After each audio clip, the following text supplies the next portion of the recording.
Dans cette vidéo, on va apprendre comment faire un nuage de points. C'est une étape particulièrement utile quand on veut faire l'étude d'un lien entre deux variables quantitatives. La première chose à faire avant de se lancer dans la création du nuage de points en question, c'est d'identifier parmi les deux variables de la mise en situation, laquelle est indépendante et laquelle est dépendante. La variable indépendante va se retrouver sur l'axe des X dans le nuage de points, donc dans l'axe horizontal, tandis que la variable dépendante, elle, va aller sur l'axe vertical.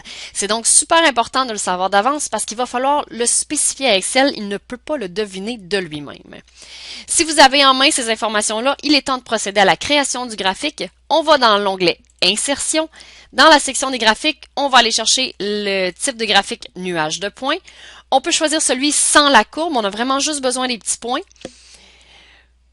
À partir de la zone vierge, on va aller sélectionner les données, comme on le fait dans toutes les autres vidéos de création de graphiques. On va aller ajouter une série. Le nom de la série, comme auparavant, il s'agit de quelque chose qui va dans la légende. Donc, à moins de vouloir mettre une légende, ce qui ici n'est pas pertinent, on laisse ça vide. Valeur de la série des abscisses, ce qui va se retrouver sur l'axe horizontal, donc la variable indépendante. Il suffit d'aller sélectionner le tout. Et finalement, les valeurs de la série des ordonnées, c'est la variable dépendante. On va sélectionner la plage. En partant de la fin ou du début, ça n'a pas d'importance du moment qu'on la sélectionne au complet. On valide avec OK. On n'a pas besoin de changer les étiquettes. Excel va graduer l'axe en fonction des valeurs qu'on lui a données dans la série de données. Donc, on valide le tout avec OK. On a là une belle esquisse de graphique de base. Ce qui nous manque, ce sont des titres d'axe, évidemment un titre de graphique plus pertinent.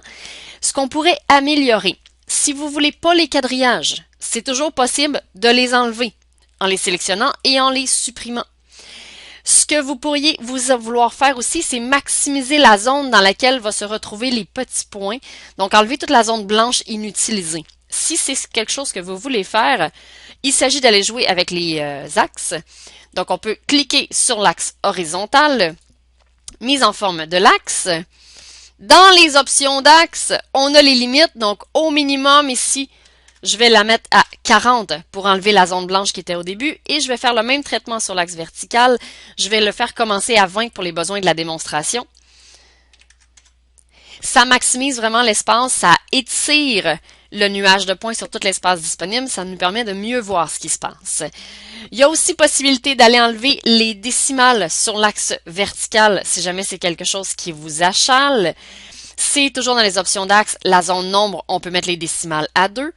On pourra, comme on l'a vu dans les mises en forme de graphiques précédemment, aller ajouter un axe, aller rajouter des graduations sur l'axe vertical, sur l'axe horizontal qui ne sont pas présentes actuellement. Donc, c'est dans la section graduation qui est ici.